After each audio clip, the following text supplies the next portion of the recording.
끝날까지 지켜주시네. 아멘. 주 사랑이 나를 이끄시네. 주 사랑이 나를 이끄시네.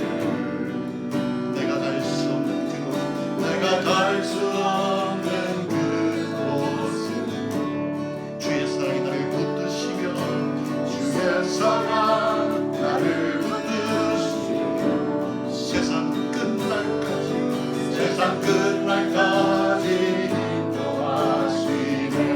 주님만이, 주님만이 내 아픔 아시려. 아멘. 주님만이 내 마음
우리 시간 함께 묵상으로 나아가도록 하겠습니다.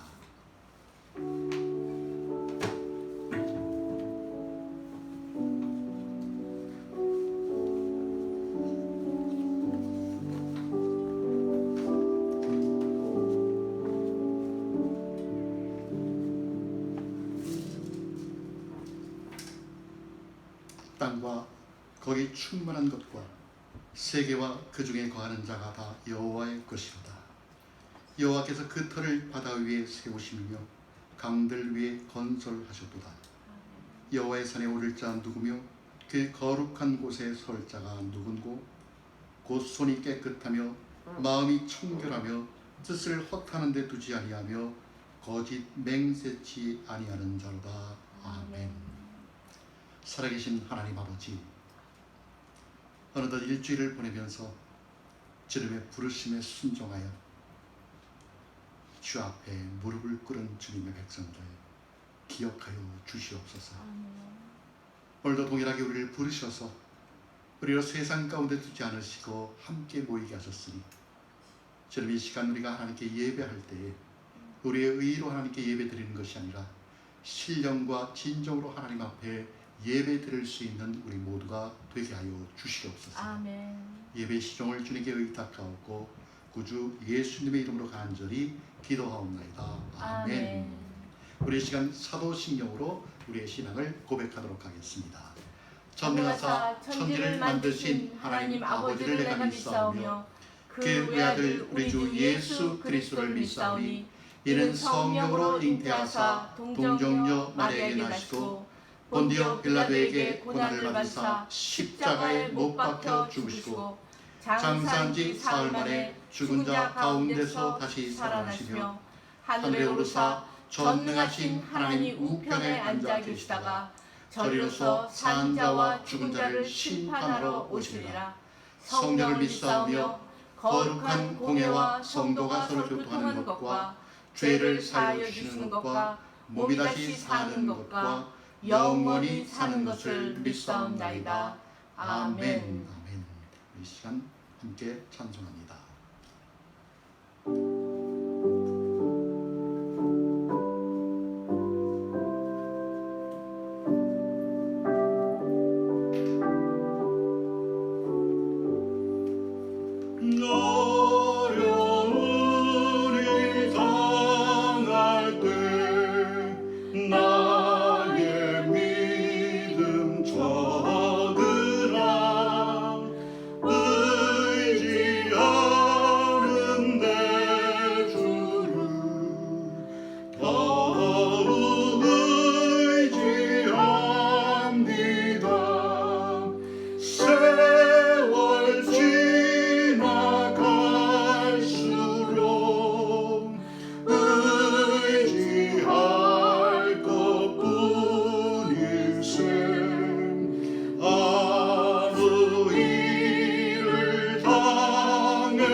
주께 간구합니다.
집사님 기도 인도해 주시겠습니다.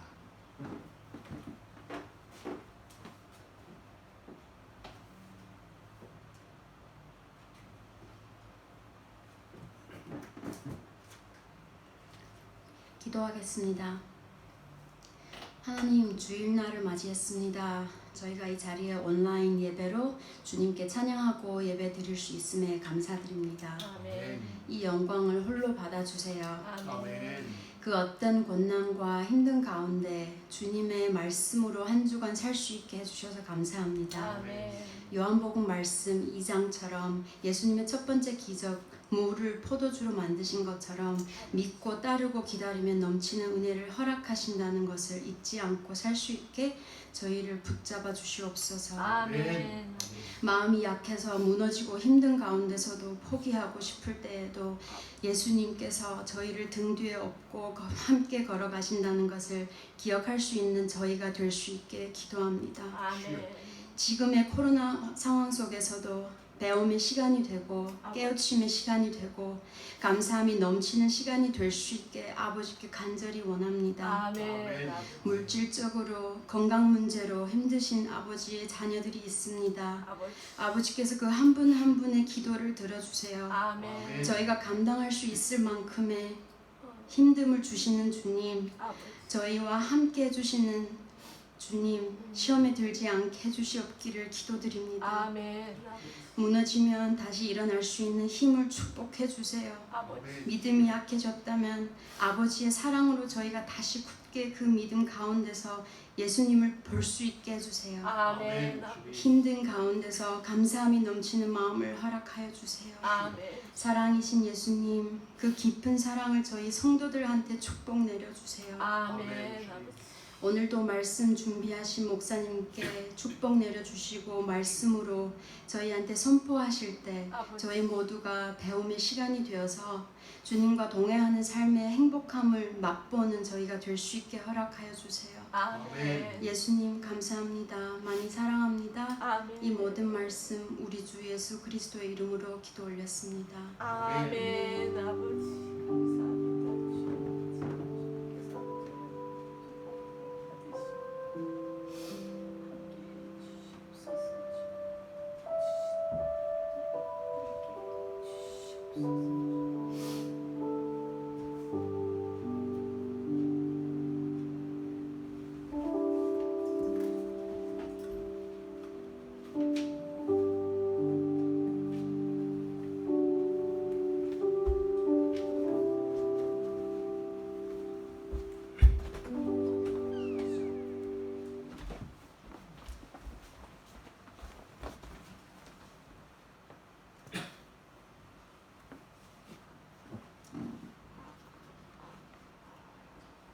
할렐루야, 할렐루야, 아멘, 아멘. 아멘. 여러분 한 주간 잘 지내셨죠? 아멘. 여전히 코로나 바이러스가 우리를 힘들게 하지만 여러분들 예수 믿는 사람들은 일주일에 한 번씩이라도 꼭 주님을 만나서 그분의 음성을 듣고 또 함께 온라인이지만 교제할 수 있어서 얼마나 너무나 감사한지 모르겠습니다. 여러분들 코로나19 조기 종식을 위해서 함께 기도해 주시기 바랍니다. 물론 세상 가운데 사는 사람들은 이것이 어떤 세상적인 것이다 이렇게 이야기할 수 있지만은 우리 믿는 사람들은 그럼에도 불구하고 이것은 하나님과 관계가 있다 이렇게 생각하는 사람들이니까 여러분들 코로나19 조기 종식을 위해서 함께 기도해 주실 수 있는 여러분이 되시기를 간절히 소원합니다. 계속해서 성숙한 성도 건강교회를 위해서 여러분들 기도해 주시고요. 수요 모임이 시작이 되었죠. 우리가 계속해서 요한복음을 묵상하는데 월요일날 챕터를 말씀드리고 또 수요일날 보이스 노트를 통해서 우리가 저녁 7시 30분에 이성용 집사님께서 인도하셔서 말씀을 함께 나누고 묵상하고 또 서로의 삶을 나눌 때 얼마나 은혜가 되는지 모르겠습니다. 지난번에도 한 분이 더 들어오셔서 함께 삶을 나눴는데 너무나 감사하고 너무나 은혜의 시간이었습니다. 여러분들 바쁘시지만은 함께 시간을 내셔서 조인하셔서 서로의 삶을 나눌 수 있게 되기를 기도합니다. 계속해서 선교 후원을 위해서 여러분들 기도해 주시기 바랍니다. 루안다 선교 우리 이상진 이해란 선교사님을 위해서 기도해 주시기를 바랍니다. 아프리카 지역은 특히 저희와 달라서 의료시설도 변변치 않고 또 사실은 먹을 것도 저희와 같이 풍족하지가 않아서 사는 것 자체가 사실은 고통입니다. 물론 우리가 그것에 무엇을 할까 이렇게 생각할지도 모르지만은 작은 힘이 모여서 함께 기도할 때 그것들이 열매로 맺혀지게 될 줄로 믿습니다. 이 시간 우리 함께 하나님의 말씀을 나누시고 하나님의 말씀을 보겠습니다. 하나님의 말씀은 잠언 16장 1절로 9절의 말씀입니다. 잠언 16장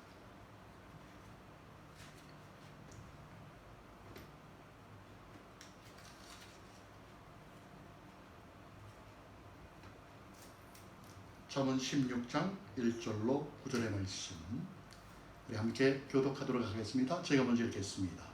마음의 경영은 사람에게 있어도 말의 응답은 여호와께서로 납니다. 사람의 행위가 자기 보기에는 모두 깨끗하여도 여호와는 심령을 감찰하시느니라. 너의 행사를 여호와께 맡기라. 그리하면 너의 경영하는 것이 이루리라. 여호와께서 온갖 것을 그 씌움에 적당하게 지으셨나니 악인도 악한 날을 적당하게 하셨느니라. 무릇 마음이 교만한 자를 여호와께서 미워하시나니 피차 손을 잡을지라도 벌을 면치 못하리라. 인자와 진리로 인하여 죄악을 속하게 되고 여호와를 경외함으로 인하여 악에서 떠나게 되느니라. 사람의 행위가 여호와를 기쁘시게 하면 그 사람의 원수라도 그로 더불어 화목하게 하시느니라. 적은 소득이 의를 겸하면 많은 소득이 불의를 겸한 것보다 나으니라. 우리 함께 읽겠습니다. 사람이 마음으로 자기의 길을 계획할지라도 그 걸음을 인도하는 자는 여호와시니라. 아멘. 아멘.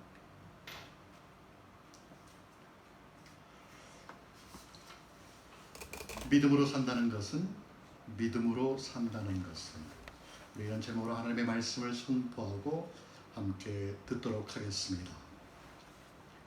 코로나19라는 대재앙이 우리 일상을 흔든 지 벌써 넉 달이 지났습니다. 얼마나 빠른지 모르겠습니다. 엊그제 같은데 벌써 넉 달이 지났습니다. 그 전에 일상이 낯설 정도로 코로나19 발생 전과 후의 세상은 너무나도 달라졌습니다. 생각지도 못했던 것이죠. 마치 예수님이 오신 후에 BC와 AD로 나뉘어진 것처럼 많이 변했습니다. 정말 우리가 생각하기에 그렇게 정신없이 세상이 돌아갔었는데 코로나 바이러스가 지구를 한 바퀴 도는 동안 그렇게 빠르고 변화되었던 세상이 여유가 아닌 여유가 생겼습니다. 그러다 보니까 지구도 깨끗해졌고요. 여러분, 지난날 우리의 세상이 얼마나 빨랐습니까? 너무나도 빨랐죠. 그 빠른 세상 속에서 여러분 살기가 얼마나 힘들었습니까? 얼마나 발버둥 쳤습니까? 사업하는 사람은 사업하는 사람대로, 직장 다니는 사람은 직장 다니는 사람대로 얼마나 바쁘게 살았는지 모릅니다. 여러분, 사람이 살기 위해서는 일을 해야 합니다. 사람이 일을 해야죠. 그래야 사니까. 일을 하려면 내가 오너가 되든지 아니면 취직을 해서 직장에 다녀야 합니다. 여러분, 사업을 하는 사람들은 어떤 사람을 뽑을까요? 내가 사업을 경영하는데 내 사업을 위해서 나는 어떤 사람을 뽑을까요? 한국에 있는 대한상공회의소가 국내 매출액 100대 기업의 홈페이지에 기재되어 있는 인재상에 대한 정보를 분석한 보고서에 따르면 국내 상위권 기업들은 함께 일하고 싶은 직원의 인재상으로 전문성이 필요하다고 이야기합니다. 두 번째는 창의성, 세 번째는 도전정신, 네 번째는 도덕성, 다섯 번째는 주인의식. 여러분, 직장 다니시는 분들 한번 생각해 보십시오. 전문성이 있어야 되고, 창의성이 있어야 되고, 도전정신이 있어야 되고, 도덕성이 있어야 되고, 주인의식이 있어야 됩니다. 혹시 직장생활 하시는 분들 이런 마음으로 하십니까? 아주 슈퍼맨을 원합니다. 슈퍼우먼을 원하죠. 사람이 중요하다는 것이죠. 사람이 중요하다는 이야기입니다. 특별히 포스트 코로나 이후 그 이후의 세상은 누구도 섣불리 판단하기 어려운 과제들이 아주 산적해 있습니다. 어떻게 이 기업을 이끌어 나가지? 어떻게 직장을 다니지? 어떻게 교회를 꾸려나가지? 여러 가지 정말 과제들이 산적되어 있습니다. 그런 세상 속에서 기업들은 과연 어떤 사람을 선택하여서 일을 맡길까요? 변화된 세상 속에서 변화되었지만 그 변화된 세상 속에서도 즉각적으로 대처할 수 있는 능력과 도전정식 그리고 추진력이 강한 사람을 선호합니다. 당연하죠. 정말 미래의 변화에 잘 대처할 수 있는 사람이 유능한 인재라고 이렇게 우리는 이야기를 합니다. 여러분, 하나님의 나라는 어떨까요? 하나님 나라에서는 무엇이 가장 중요할까요? 하나님 나라에서도 마찬가지입니다. 사람이 중요합니다. 하나님 나라에서도 사람이 중요합니다. 그렇지만 오늘날 기업들이 선호하는 어떤 인재들과는 거리가 좀 있습니다. 그런 사람을 아주 원하지 않는다는 이야기가 아니라 그런 사람들만을 뽑는다는 것이 아니라는 이야기죠. 예수님이 3년간 공생의 사역을 하시면서 제일 중요하게 생각했던 것이 사람입니다. 사람. 그래서 12제자를 만들지 않았습니까? 안드레와 요한을 부르고 시몬 베드로까지 빌립과 나다나엘을 부르고 보통 사람들이었거든요. 예수님께서 공생의 사역을 하는 동안 어떤 큰 웅장한 예배당을 건축한 것도 아니고 무슨 거대한 조직을 만들어서 운영한 것도 아니고 다만 앞으로 세워질 하나님 나라를 위하여 준비한 일은 사람을 키우는 일이었습니다. 여러분, 사람 키우는 일이 생각보다 그렇게 쉽지 않습니다.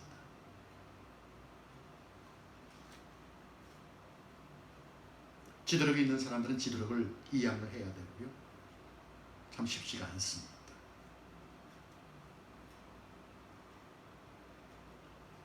예수님이 사람을 부르실 적에는 요즘 세상이 선호하는 그런 전문성 5가지 슈퍼우먼, 슈퍼맨 이런 사람들을 선호하지 않았습니다. 그런 기준을 가진 사람이 아니라 그냥 부르심에 순종한 사람들, 배운 것도 가진 것도 별로 없지만 신분까지도 세상 기준에 별로 미치지 못하지만 그냥 부르심에 순종하여 믿음으로 따랐던 12제자와 같은 사람들, 그리고 70인 제자와 같은 사람들, 비록 성경에는 이름이 나오지 않지만 예수님을 믿고 따르는 사람들, 믿음의 사람들이 결국은 전 세계를 복음화시키는 일에 앞장섰던 것입니다. 보통 사람들이죠. 여러분, 예수를 믿는 사람들은 실력도 학력도 경력도 백도 아닌 부르심에 순종하여 믿음으로 사는 사람들입니다. 어떤 삶의 배경도 관계없다는 이야기지요. 오직 믿음입니다. 믿음. 여러분, 믿음이 무엇일까요? 여러분이 생각하고 계시는 믿음은 어떤 것입니까?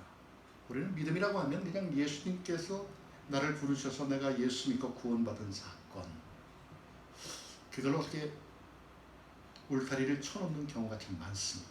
많은 그리스도인들이 그렇게 생각하지요. 물론 우리가 예수를 믿는다는 것은 예수 믿는 건 맞습니다. 예수 믿는 건 맞죠. 믿는다는 것이. 그러나 엄격하게 말하면 내가 예수를 믿고 내가 어떻게 살아가는가, 그것이 대단히 중요하다는 것입니다. 그래서 믿음을 굳이 나누어 보자면 2단계로 나누어 볼 수 있는데, 첫 번째는 구원받은 믿음입니다. Saving faith. 구원받은 믿음. 내가 예수를 믿어 하나님의 자녀가 되는 구원 사건. Saving faith죠. 두 번째는 이미 예수를 믿어 구원받은 사람이 이 세상을 살아나가는 것, 무엇으로 살아갑니까? 믿음으로 살아가죠. 여러분, 우리는 예수를 믿고 믿음으로 살아갑니다. 믿음 생활을 그렇게 하지요. 그래서 living by faith. 신학적인 표현을 빌리자면 성화해 나가는 것이지요. 주님이 부르시는 그 순간까지, 내가 이 세상을 떠나는 그 순간까지 하나님의 통치를 받고 그분의 다스림 안에서 살아가는 것, 그것이 living by faith. 그래서 변화되는 것이죠. 여러분, 우리가 예수를 믿는 것은 예수님이 변화되는 것이 아니라 우리가 변하게 되어야 한다는 것입니다. 우리가 변하는 것입니다. 그래서 여러분, 믿음은 내가 그분을 의지하여서 구원을 받는 것을 의미하지만 좀 더 엄밀하게 안으로 들어가면 하나님이 왜 나를 택하시고 구원받게 하시고 영생을 주셨는지, 왜 그토록 나를 사랑하시는지 좀 더 구체적으로 더 많이 깨달아 가는 것을 말합니다. 이것이 믿음 생활입니다. 그렇다면 과연 믿음으로 살아간다는 것은 구체적으로 어떤 것을 말할까요? 첫째는 우리 삶의 미래의 계획을 주님께, 하나님께 맡기고 사는 것입니다. 9절에 보니까 이렇게 이야기를 합니다. 사람이 마음으로 자기의 길을 계획할지라도 그 걸음을 인도하는 자는 여호와시니라. 여호와시니라. 우리가 계획을 세우지만, 우리가 살아가는데 우리가 계획을 세우지만 그 계획을 인도하시는 분은 하나님이시다라는 것입니다. 한마디로 우리의 미래는 하나님의 손에 있다는 것이지요. 내가 아무리 발버둥 쳐봐야 하나님께서 인도하시지 않으시면 그 계획 소용이 없다라는 것입니다. 여러분, 하나님이 인간을 지으실 때 스스로 사고하고 결정할 수 있는 자유의지를 우리에게 주셨습니다.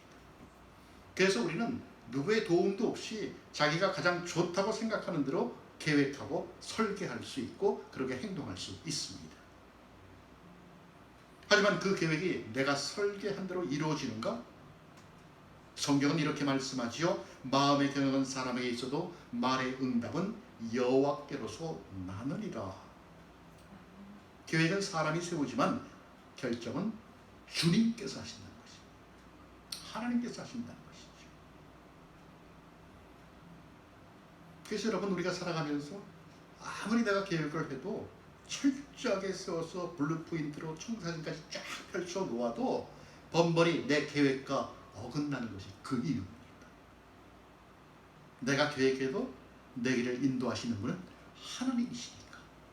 나는 이 길로 가기를 원하는데 하나님은 그 길이 아니고 이 길로 인도하시니까 내가 세운 계획과 차질이 많이 생긴다는 것입니다.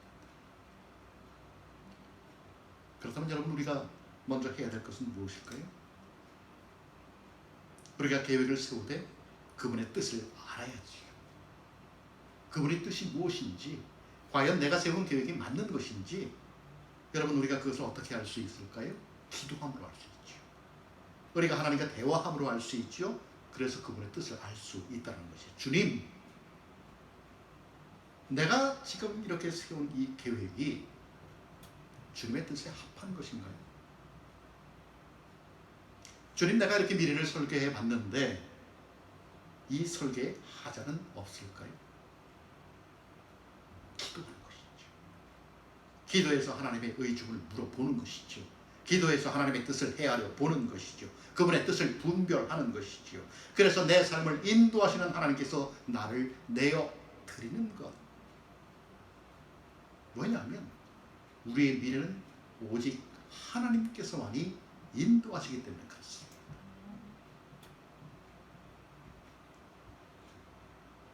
여러분, 예수를 안 믿는 사람들, 쉽게 얘기해서 세상 사람들, 그런 사람들은 자신의 미래를 알기 위해서 어떻게 합니까? 점을 치지요.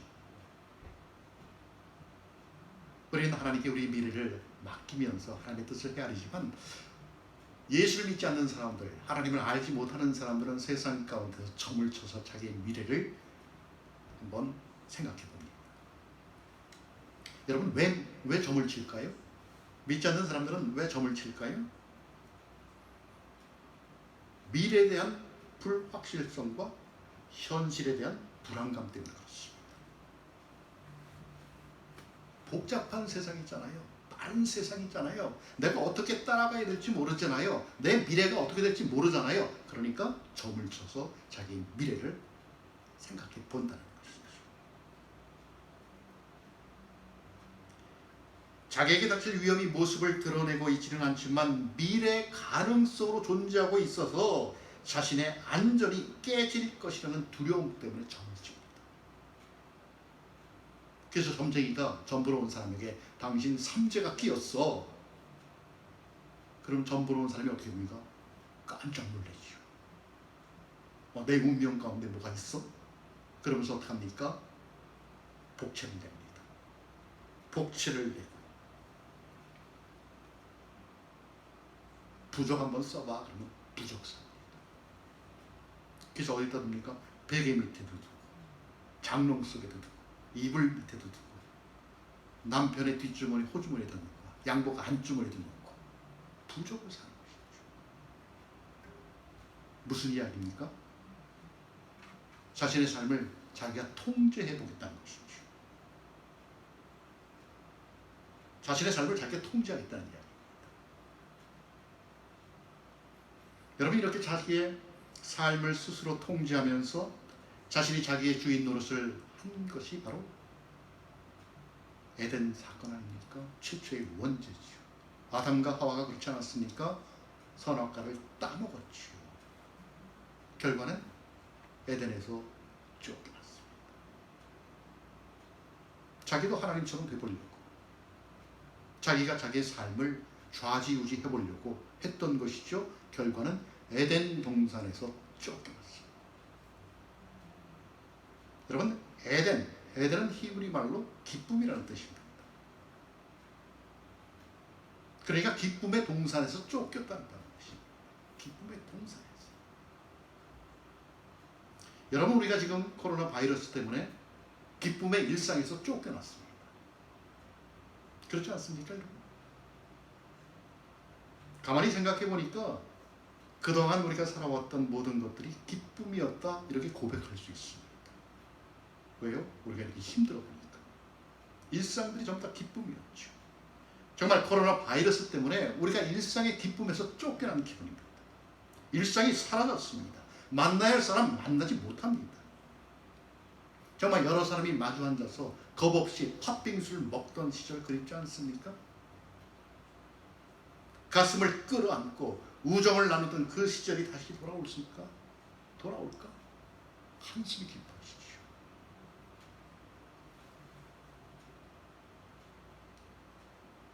이제서야 우리는 예전의 일상들이 기적이라는 것을 깨닫습니다. 여러분, 어떻게 생각하십니까?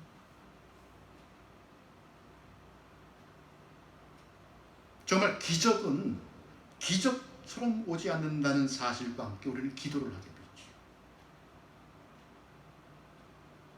어떻게? 속히 일상의 기적과 함께 기적의 주인공으로 사는 일상을 달라고. 우리는 그렇게 지난날 아무렇지도 않게 흘려보냈던 시간들, 그런 일상들이 지금에서 와서 보니까 그것이 기적이었다는 것입니다.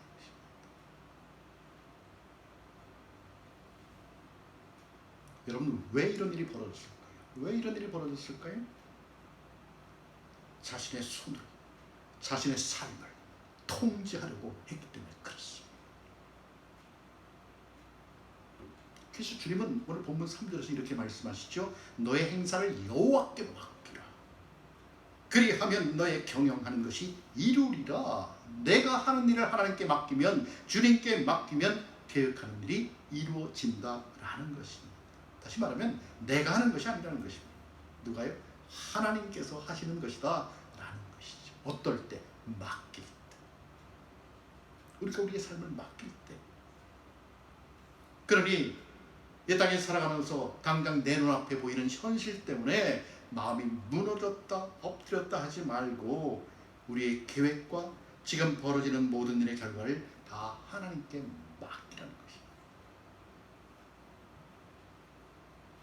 그런데도 염려가 되고 걱정이 된다면 성경은 또 무엇라고 말씀합니까? 빌립보서 4장 6절 7절에서 이렇게 말씀하죠. 아무것도 염려하지 말고 오직 모든 일에 기도와 간구로 너의 구할 것을 감사함으로 하나님께 아뢰라. 그리하면 모든 지각에 뛰어난 하나님의 평강이 그리스도 예수 안에서 너의 마음과 생각을 지키시리라. 아멘. 여러분, 힘드십니까? 힘들지요. 말씀을 보십시오. 말씀 속에 위로가 있습니다. 말씀 속에서 하나님의 말씀이 나에게 전달됩니다. 마음과 생각을 지킨다고 합니다. 비록 현실은 내가 원하는 모습이 아니지만, 그래서 나는 실망할 수밖에 없는 현실이지만, 기도하면 하나님께서 지혜를 주셔서 나로 그 현실을 보는 것이 아니라 그 현실 너머에 있는 하나님의 뜻을 헤아릴 수 있게 된다라는 것입니다. 여러분, 하나님의 지혜로 우리의 마음과 생각을 견고하게 하지 않으면 내일 무슨 소식을 듣게 될지 모르는 세상에서 우리는 늘 불안할 수밖에 없어요. 불안하죠. 그러면서 내 삶이 요동치죠. 그런 나날들 보낼 수밖에 없습니다. 그래서 우리에게 기도가 필요한 것이죠. 그분과의 대화가 필요한 것이죠. 그분의 뜻이 무엇인지 헤아려 보아야 하는 것이죠. 그래야 내일이 두렵지가 않습니다. 그래야 미래가 걱정이 되지 않습니다. 오히려 기도하면요, 내일이 기대가 됩니다. 하나님께서 나를 어떻게 인도하실지, 내 머릿속을 벗어난 하나님의 계획은 무엇인지 기대가 됩니다. 그래서 눈앞에 당장 일어나는 모습에 일비하지 않고 매일 전능하신 하나님을 향해 눈을 들고 손을 들어야 한다는 것입니다. 기도해야 한다는 것이죠. 여러분, 지금 코로나 사태가 많은 사람들에게 우울감을 주었습니다. 아무것도 하지 못하게 하는 무력감에 빠지게 했어요. 각자의 삶의 현실을 보면 마음이 편치 않습니다. 뭔가 답답합니다. 가슴에 뭔가 꽉 낀 것 같은 답답함이 나를 짓눌러서 과연 내일은 어떻게 될 것인가, 내일 모레는 어떻게 될 것인가, 한 달 후는 어떻게 될 것인가, 1년 후는 어떻게 될 것인가 걱정돼요. 정말 그 이후에 나의 삶의 미래가 보장되어 있으면 모르지만 그렇게 보이지도 않습니다. 별로 크게 달라질 것 같지가 않습니다. 그래서 마음속에는 좌절이고 절망이고.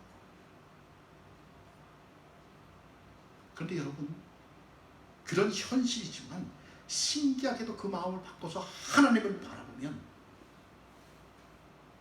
그 마음을 바꿔서 하나님을 바라보면 내 앞에 있던 먹구름이 개이고 희망이 보인다는 것입니다. 소망이 보이는 것이지요. 지금 내 눈앞에는 아무것도 안 보이지만 내가 그런 현실을 뒤로하고 하나님의 말씀을 접하며 하나님을 바라보면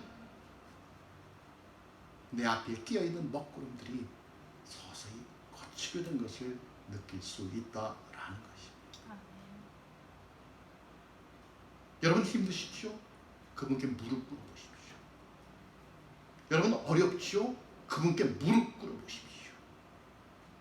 무릎 꿇어 그분께 기도하면 그분의 음성이 나에게 들리죠. 아들아, 딸아, 내가 너와 함께 있다. 내가 너를 지명하여 불렀지 않니? 두려워 말고 담대함으로 내게 모든 것을 맡겨봐. 맡기면,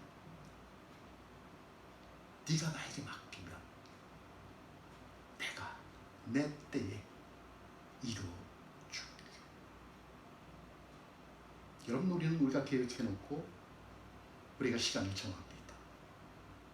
한 달 후에, 1년 후에, 3년 후에 뭐를 하고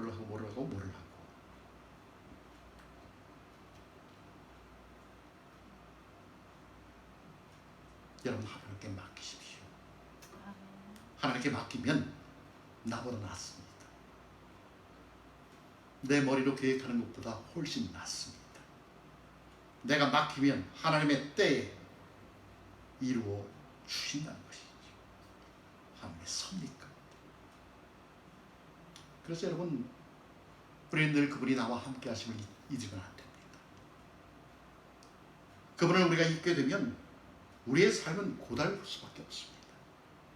마치 어린아이가 엄마를 잃어버려서 두려움에 사로잡혀 있는 것처럼 그분이 나와 함께 있는데도 불구하고 그분이 나와 함께 하시는데도 우리는 그것을 알지 못해서 고달프다는 것이죠.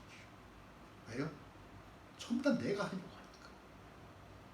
내가 하려고 하니까 힘들죠. 고달프죠. 여러분, 우리 인생의 형통함은 하나님이 나와 함께 하신다는 것을, 그 사실을 내가 인지하고 있는 한에 달려 있습니다. 하나님이 나와 함께 하십니다. 여러분, 하나님이 여러분과 함께 하시는 것을 믿습니까? 아멘. 여러분 인정하십니까? 아멘. 그분이 늘 나와 함께 계신다는 것을 믿습니까? 여러분 잊으면 안 됩니다. 잊지 마십시오. 하나님이 나와 함께 하신다는 그 사실을 인지하여 내가 그것을 인정할 때 우리는 우리의 삶 가운데 형통함을 맛볼 수 있다는 그 사실을 믿을 수 있는 여러분이 되시기를 기도합니다. 두 번째는 우리의 의의를 하나님께 맡기는 것입니다. 그것이 믿음으로 살아가는 것입니다. 2절 말씀에 보니까 이렇게 이야기하죠. 사람의 행위가 자기 보기에는 모두 깨끗하여도 여호와는 심령을 감찰하시느니라. 여러분, 이 말씀이 마음에 와닿습니까? 사람의 행위가 자기 보기에는 모두 깨끗하여도 여호와는 우리의 심령을 감찰하신다고 말씀합니다. 여러분, 내가 나를 보기에 깨끗하다고 이렇게 이야기할 수 있습니다. 그렇게 생각할 수 있죠. 나는 다른 사람들보다 믿음이 좋고 더욱 바르게 살아간다고 자기 자신에 대하여 프라우드할 수 있습니다. 그런데 중요한 것은 하나님께서 나를 어떻게 보시느냐, 하나님께서는 나를 어떻게 보시느냐입니다. 여러분, 내가 프라우드할 수 있는 것은 상대평가입니다. 그렇지 않습니까? 상대평가죠. 내가 저 사람보다 낫지? 내가 저 사람보다는 좀 더 깨끗하지 않아? 내가 저 사람보다는 좀 믿음이 더 많은 것 같은데 이 정도 살면 내가 그래도 믿는 사람처럼 사는 거 아니야? 이렇게 우리는 생각을 합니다. 상대평가지. 다른 사람과 견주는 것이죠. 그렇다면 여러분, 사람들은 왜 상대평가를 좋아할까요? 왜 비교할까요? 그것은 자신의 속에 자기 의가 깊숙이 뿌리 박혀 있기 때문에 그렇습니다. 자기 의. 여러분, 의가 무엇일까요? 의. 사람으로서 지키고 행하여야 할 도리입니다. 사람으로서 지키고 행하여야 할 도리가 의입니다. 그런데 사람들이 착각하는 것이 그런 의의를 나만 갖고 있다고 생각합니다. 내가 옳다고 하는 것이죠. 그렇게 생각할 때가 많습니다. 사람들을 보면. 특별히 의의라는 것은 사람들 사이에 공통된 도덕과 윤리라는 바탕 안에서 행해지는 것인데, 자기 의의가 자신 속에 깊숙이 박혀 있으면, 뿌리 박혀 있으면 내 생각이, 내 말이 기준이 되어야 합니다. 내 생각과 말이 기준이 되어야 합니다. 그렇지 않으면 관계가 서먹서먹해져. 나를 따라주지 않으니까. 그런 서먹함이 깊어지면 관계가 어떻게 됩니까? 힘들어지죠. 그리고 나중에 관계가 끊어집니다. 여러분, 그것은 부부지간도 마찬가지입니다. 부부지간에도 내 의를 너무 내세우면 나중엔 관계가 서먹서먹해집니다. 나는 내가 생각하기에 깨끗할 수 있지요. 왜냐하면 내 생각이니까. 나는 내가 생각하기에 저 사람보다 믿음이 좋을 수 있습니다. 하지만 하나님이 동일하게 나를 바라보느냐? 퀘스천이죠. 그런데도 불구하고 내 의가 내 속에 뿌리가 박혀 있어서 그것을 자꾸 드러내려고 하면 결국은 관계가 서먹해질 수밖에 없습니다.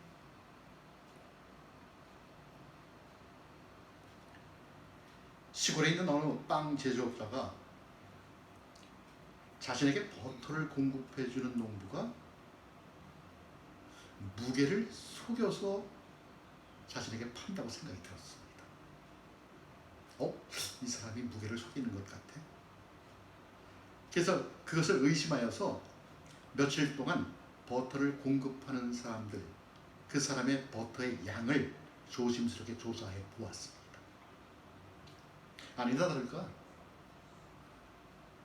버터가 정량이 아니었음을 발견했습니다. 속인 것이죠. 자기가 생각하기에. 자기 기준에 미달되었습니다. 화가 치민 빵 제조업자가 그 즉시 농부를 고소해버립니다. 드디어 재판날이 되어서 판사 앞에 섰습니다. 판사가 묻습니다. 당신은 왜 버터의 양을 속여서 공급했나요? 당신은 왜 그런 짓을 했나요? 그랬더니 농부가 이렇게 이야기를 합니다. 자신은 굉장히 영세업자인데 자신의 버터 공장에는 저울이 없었기 때문에 빵 제조업자가 만들어 놓은 빵을 기준으로 버터의 양을 재어서 거기에 맞게 공급을 해왔다고 이렇게 이야기합니다.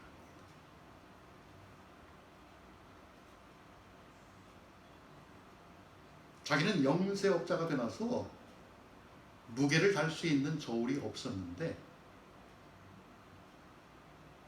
빵 제조업자가 만드는 그 빵을 기준으로 해서 버터의 양을 정해서 공급을 했다는 것이죠. 여러분 무슨 이야기입니까? 결국 빵 제조업자가 만든 빵의 양이 기준에 미달되었기 때문에 그에 따라서 버터의 양도 부피도 그 기준에 도달하지 못했다는 이야기입니다. 여러분 빵 제조업자는 자기가 생각하기에 저 버터를 공급하는 사람은 자기 기준으로 보면 잘못된 사람입니다. 하지만 결과는 자기 자신도 부족한 것이죠. 여러분 이 세상에는 우리를 괴롭게 하고 마음에 상처를 주는 나쁜 사람들이 있습니다. 살다 보면 그런 사람들을 만나지 않습니까? 그렇지 않아도 되는데 꼭 한마디씩 콕콕 집어서 하는 것이 내 마음에 속은 곳을 가서 상처를 준 것이죠. 우리의 객관적 평가는 그렇습니다. 저 사람이 나를 해코지 하는 것 같아. 그런데 여러분 우리가 그 사람을 보면서 미워하고 보복하다 보면 문제는 내가 그 사람보다 나중에는 더 나빠질 수 있다. 아이러니죠. 그래서 성경은 원수 갚는 것은 하나님께 맡기라고 이야기를 합니다. 여러분 누군가가 나에게 폐악을 저질렀습니다. 도저히 용서하지 못할 실수를 저질렀습니다. 그래서 내가 그 폐악을 바로잡는다고 용서하지 못할 그 실수를 바로잡는다고 내가 당한 것보다 조금 더 붙여서 갚아주었습니다. 여러분 그런다고 내게 일어났던 일이 없어집니까? 아니 그대로 있습니다. 내가 갚아주니까 이제는 오히려 더 원수가 되어버렸습니다. 나는 상대방보다 더 나쁜 사람이 되었습니다. 오히려 더 원수가 되어 온 거죠. 그래서 로마서 15장에 보면 이런 말씀이 있습니다. 너희를 박해하는 자를 축복하라. 축복하고 저주하지 말라. 또 아무에게도 악을 악으로 갚지 말고 모든 사람 앞에서 선한 일을 도모하라. 그러니까는 악에게 지지 말고 선으로 악을 갚아라. 여러분 왜 그런 말씀을 할까요? 사도 바울이 그런 말씀을 했을까요? 그렇게 하지 않으면 나는 그 사람보다 더 나쁜 사람이 될 수밖에 없기 때문에 그렇습니다. 나는 내 의를 앞세워서 그렇게 정죄하고 그렇게 보복한다고 하지만 그것 때문에 나는 그 사람보다 더 나쁜 사람이 될 수밖에 없기 때문에 사도 바울이 이렇게 우리에게 권면을 하는 것입니다. 여러분 우리는 반드시 악을 이겨야 됩니다. 악을 이겨야 됩니다. 그러나 악을 악으로 이긴다? 그것은 세상이 쓰는 방법입니다. 악을 악으로 이기는 것은 세상이 쓰는 방법입니다. 하나님의 방법은 다르지요. 어떻게 다릅니까? 선으로 악을 이겨야 됩니다. 하나님의 진리로 원수를 이겨야 되는 것이죠. 그런데 여러분 우리가 그렇게 할 수 있습니까? 우리의 의로는 어림도 없습니다. 발꿈치도 못 따라갑니다. 그래서 온전히 나를 하나님께 맡겨야 된다. 왜냐하면 4절 말씀에 보니까 여호와께서 온갖 것을 그 쓰임에 적당하게 지으셨나니 악인도 악한 날에 적당하게 하셨느니라. 무슨 이야기일까요? 하나님께서 하실 일이 있다는 것입니다. 악인의 존재 이유가 있는데 악인도 악한 일에 적당하게 쓰임을 받기 위해서 존재한다는 것입니다. 여러분, 우리는 생각할 때 저렇게 악한 사람은 세상에서 없어져야 한다고 이렇게 생각을 합니다. 보편적으로 그렇죠. 그러나 하나님께서는 그 악한 사람도, 그 악한 사람들까지도 하나님의 역사를 이룬 일에 다 필요하다는 것입니다. 그분의 주권이니까 우리는 그 뜻을 잘 모르죠. 하나님께서는 악인들의 악한 일까지도 다 합력하여 선을 이루시오 궁극적으로 우리를 유익하게 만든다는 것입니다. 그래서 여러분, 우리는 우리의 모든 것을 그분께 맡겨야 하는 것입니다. 우리가 살아가는 현실이 만만치 않습니다. 복잡하고 다양하고 변수가 너무 많습니다. 정말 선한 일도 악한 일도 좋은 사람도 나쁜 사람도. 그런데 어찌 보면 그 모든 것들은 다 상대적인 평가입니다. 내 의로 기준을 삼아 평가하는 것이죠.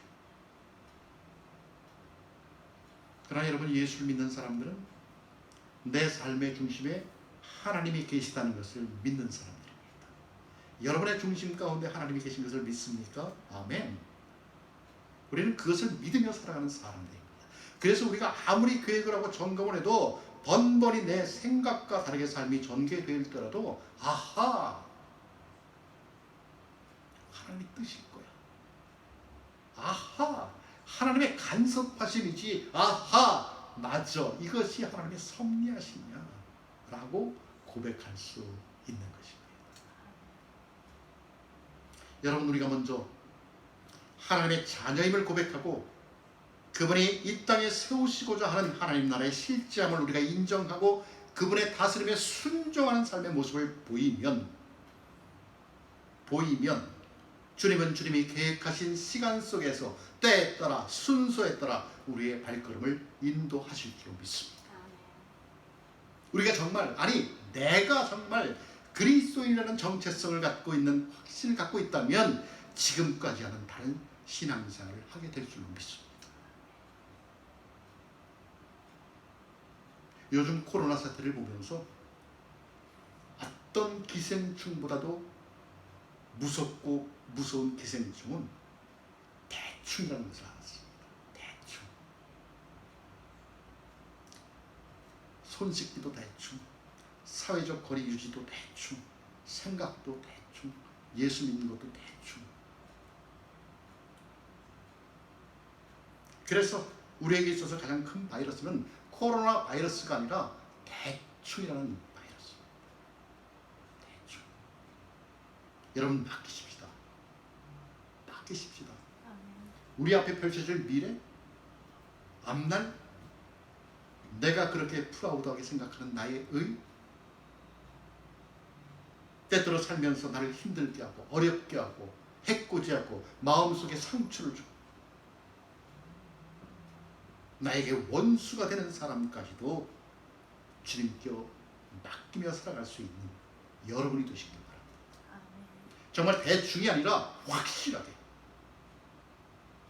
대충이 아니라 확실하게 여러분, 그렇게 사는 것이 믿음으로 사는 것입니다. 그렇게 사는 것이 믿음으로 사는 것입니다. 그러할 때 그분이 우리 모두의 삶을 그토록 우리가 바라고 원하는 형통의 삶으로 인도하실 줄로 믿습니다. 여러분, 쉽지 않은 세상 맞습니다. 어려운 세상 맞습니다. 하지만 그럼에도 주님께 우리가 대충이 아니라 온전하게 맡기며 살아가시는 여러분이 되시기를 예수 그리스도의 이름으로 축원합니다. 아멘. 아멘. 기도하겠습니다. 하나님, 감사합니다. 코로나 사태가 우리를 힘들게 하고 있고, 코로나 사태가 우리 일상을 바꿔놓고, 코로나 사태가 우리의 마음 가운데 우울함을 주고, 내일은 어떨까? 모레는 어떨까? 일주일 뒤에는 어떨까? 한 달 후는 어떨까? 1년 후는 과연 일상으로 돌아갈 수 있을까? 걱정되고 염려되고, 주님, 우리의 이런 마음 주님께 다 맡길 수 있는 믿음을 주옵소서. 주님께 다 맡길 때, 주님의 때에, 주님의 시간에 우리를 다시 회복시켜 주실 줄로 믿습니다. 하나님, 그런 믿음으로 살아가는 우리 모두가 되게 하여 주시옵소서. 아멘. 감사드리며 구주 예수님의 이름으로 간절히 기도하옵나이다. 아멘.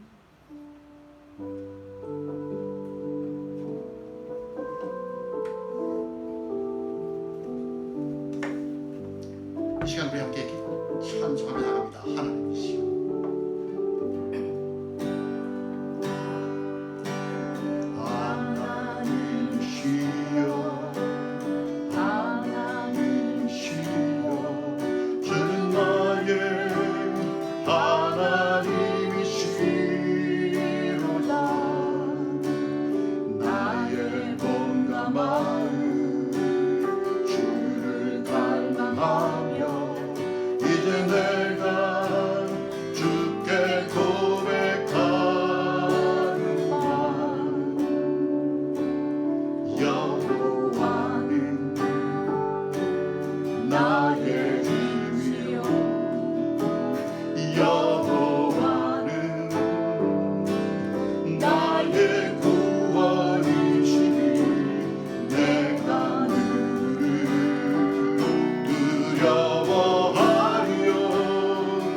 하나님이시여, 하나님이시여, 주는 나의 하나님이시로다 고백하는 하나님의 백성들을 받으시옵소서.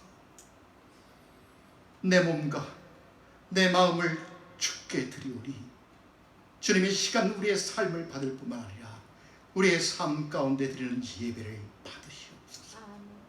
하나님, 세상이 어지럽고 코로나 바이러스가 우리를 힘들게 하고 있지만 주님, 내가 주님께 나의 모든 것을 맡길 때 주님의 때에 주님의 시간에 다시 회복시켜 주신다고 말씀하셨으니 하나님, 대충이 아니라 확실하게 주님께 나를 맡길 수 있는 믿음이 있게 하여 주시옵소서. 하나님, 감사합니다. 한 주간도 지켜주셨을 뿐만 아니라 이제 예배 가운데 말씀 가운데 우리에게 힘과 용기를 주었으니 한 주간도 하나님의 백성답게 힘있게 믿음으로 살아갈 수 있는 은혜가 있게 하여 주시옵소서. 주님, 이 시간 우리에게 있는 모든 것들이 주님께서 주신 것을 알아 다시금 주님께 돌려드리는 우리의 마음과 물질을 받으시옵소서. 주님께서 베풀으신 은혜가 너무나도 놀랍고 감사하여 구별하여 드리는 손길들 위해 주님 복 주시고 드린 그들의 삶이 주 안에서 더욱더 형통할 수 있도록 그 삶을 어루만져 주시옵소서. 드려진 예물들이 사용되어질 때도 이웃을 구제하는 데 사용되어질 뿐만 아니라 지금도 이름도 없이 빛도 없이 하나님의 복음을 들고 선교 현장에 나가 있는 그것까지도 전달될 수 있는 귀한 예물이 되게 하여 주시옵소서.